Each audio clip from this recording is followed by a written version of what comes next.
Hey guys, it's Pristu from Pristu.com back here again, and I have with me Natalie Dau, who's an accomplished ultramarathon runner based in Singapore.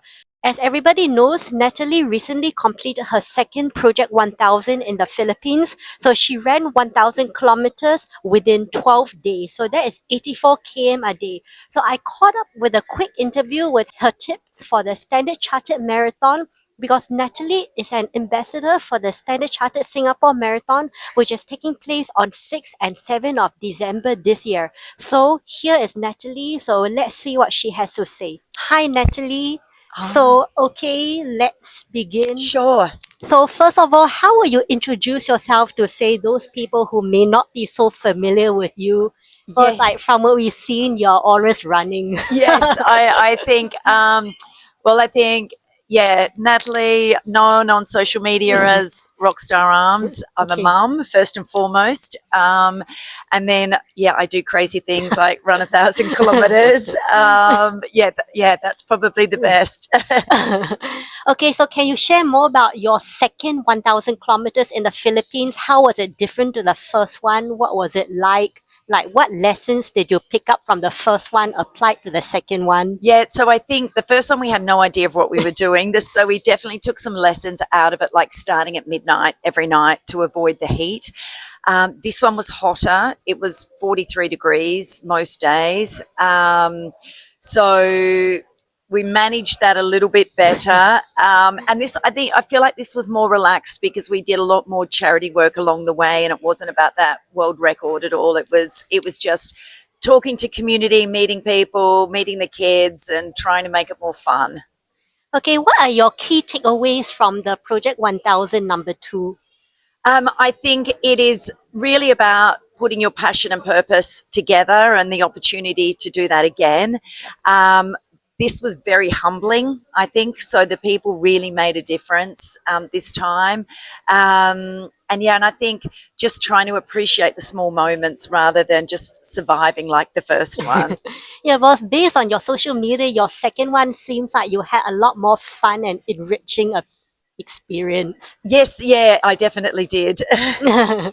Yep, and can you share more about this Project 1000 Run Club that you seem to have created? Yes, so I've been asked many times to start a run club, so I finally have, and it's 6 a.m. Monday mornings we meet, so a very aggressive time, but that's on purpose because it's really about people showing up for themselves, and it is 100% inclusive. So whereas other run clubs might put you in a time category, this is no time. You can come, you can walk, you set your own pace, your own distance.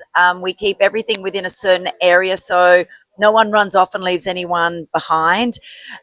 We've had kids turn up, we've had dogs turn up. It's all ages, and really we just wanted to make it fun and give everyone the opportunity to be a member of a run club. Also, it's really super inclusive to everybody. Yes, as I said, you can walk, and we've got some super fast runners as well, but everyone mixes. And even to the point of, being a woman, it's like we have sanitary products there if people need it. We want to make sure that the community is well looked after. Okay, and talking about inspiring women, like how do you hope to empower women and also inspire runners with everything that you have achieved? Yeah, I think for women, and especially as talking as a mother, you get mother's guilt from leaving your child behind sometimes.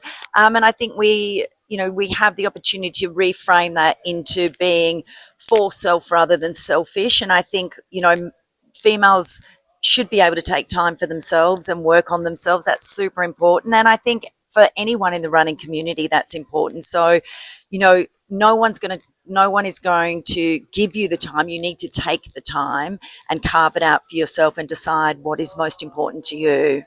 Okay, as an experienced ultramarathoner and marathoner, what tips can you share to those who are taking on the full marathon this year at StanChart? So I think get a program, like whether you download the Runner app or whatever you use, follow a program.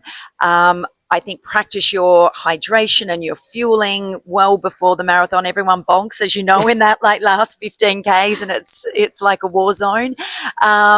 And I think, don't try anything new on race day. So know what you're going to wear, what shoes, test everything beforehand, and have an accountability buddy. So if you think you are going to struggle to finish, try and run with a friend or a group of friends, and really cheer each other on to get you across that finish. And I always say, worst case, maybe you walk some, and if that's the worst case, then that's okay too. Thank you so much, Natalie. It was great talking to you. Thanks, Chris. Thank you. Thank you so much for watching.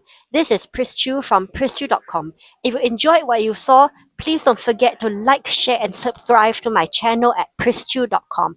Please like, share, and subscribe, guys. Until then, I will see you next time, and bye.